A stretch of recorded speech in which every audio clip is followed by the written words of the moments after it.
Today's math lesson is Envision 13-4 to interpret numerical expressions without evaluating them. You're going to like this lesson. It's going to feel very easy to you. It's not so much easy, it's just that we've done this all year. Let's warm up first. This is from yesterday's lesson. Which expression represents the following calculation? Subtract 8 from the quotient of 375 and 15. Right. You have to find the quotient first, so we put the parentheses around that, and then we subtract 8. The table shows the distance that Lily covered on each day of a 4-day hiking trip. What is the total distance? So I'm looking for the total distance, and that means we're going to have to add those numbers. Please remember to align your decimal point. Line up your numbers by place value. Yes, you should get 31 7/10 miles. Let's move on to our solve and share. Mrs. Katz is planning her family's trip to the museum. She made a list of the expenses, then she wrote the following expression to calculate the total cost. 6 times the quantity of 4 and 20 hundredths plus 8 plus 12 plus 3 and 50 hundredths. How many people do you think are in the family? How can you tell? Well, if you look over here, this is the cost of the trip per person, and these are the same numbers she's adding.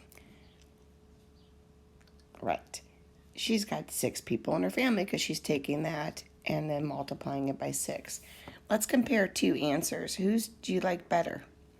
Mark says the cost for each person. He writes the expression, and he says the expression is this times 6, and that must mean there's 6 people in the family.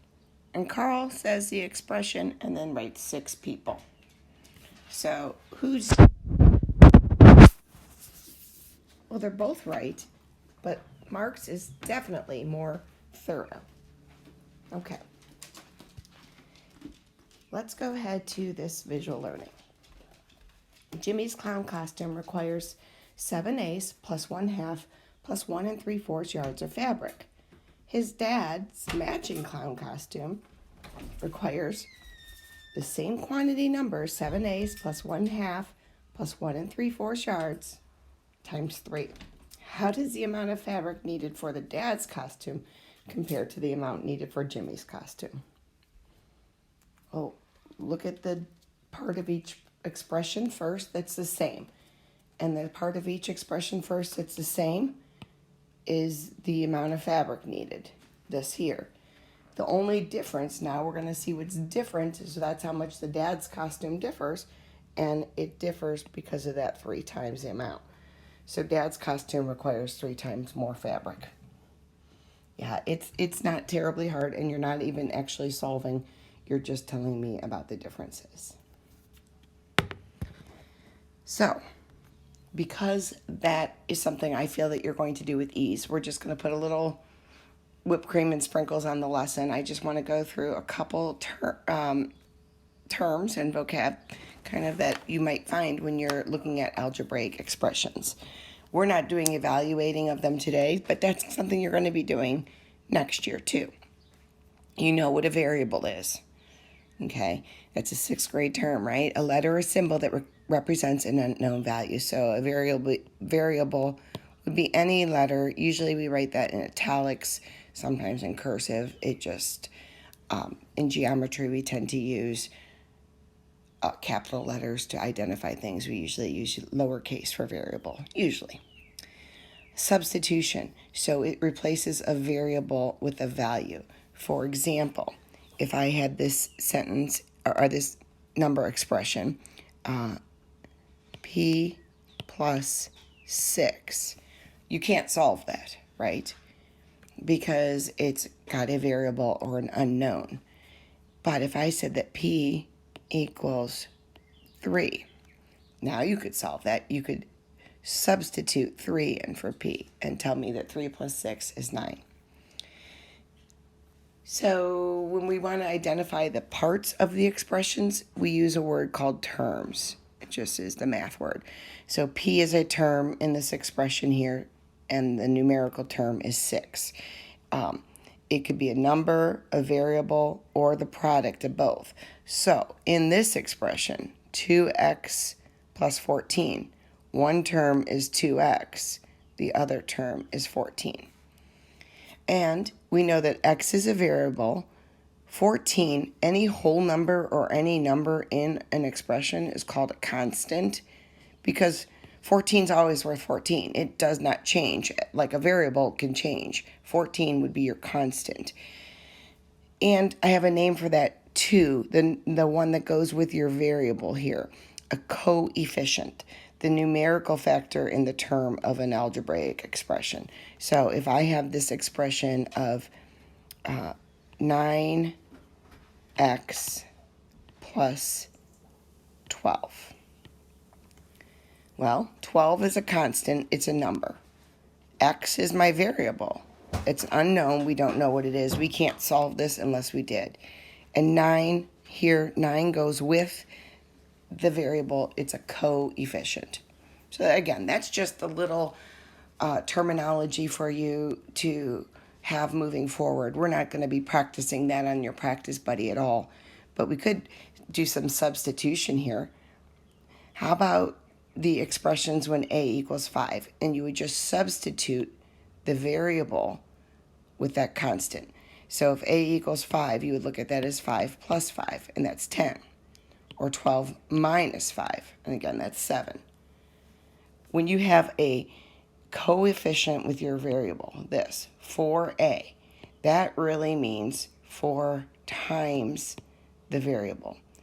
But it just makes it simpler to write, because when number sentences are going to become more complicated, and we don't need that sign there. So 4a is 4 times a, or 5. All right. This is 45 divided by a. So that would be 45 divided by 5. All right. Just substituting it in. Yep, this would be 2.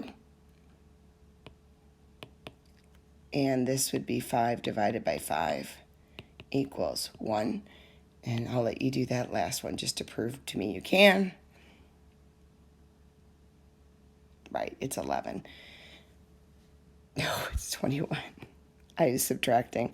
Okay. Yeah, it's early. Anyway, again, this is what some things that you would learn in 6th grade. Not so bad, huh? You're pretty good at it, aren't you? I know. You have nothing to worry about there. All right, let's do 2 final questions here, and then I'll set you free on your own. This is what your practice buddy would be like. Actually, there's 3 questions here, but without doing any calculations, explain why this following number sentence is true. And I know this is speaking to you. Without doing any calculations. So the first thing you want to do is evaluate the 2 sides of this expression that are the same. Actually, this is an equation because it has a value here, a comparative value being greater than.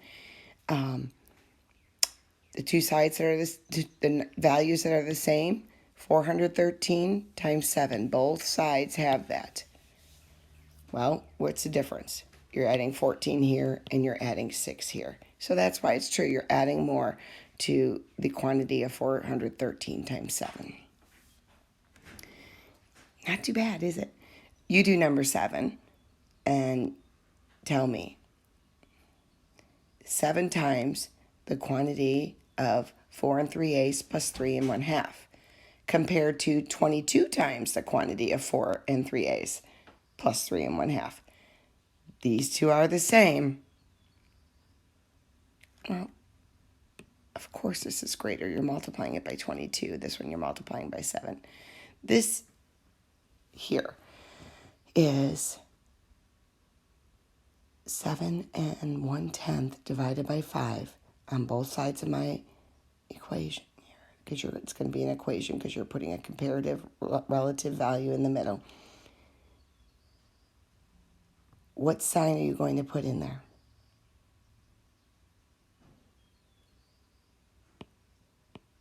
It doesn't matter if you add 8 2/10 to the quantity, or if you add 8 and 2/10 after the quantity, especially because of the order of operations. You're finding the quantity first no matter what, and then adding 8 and 2/10.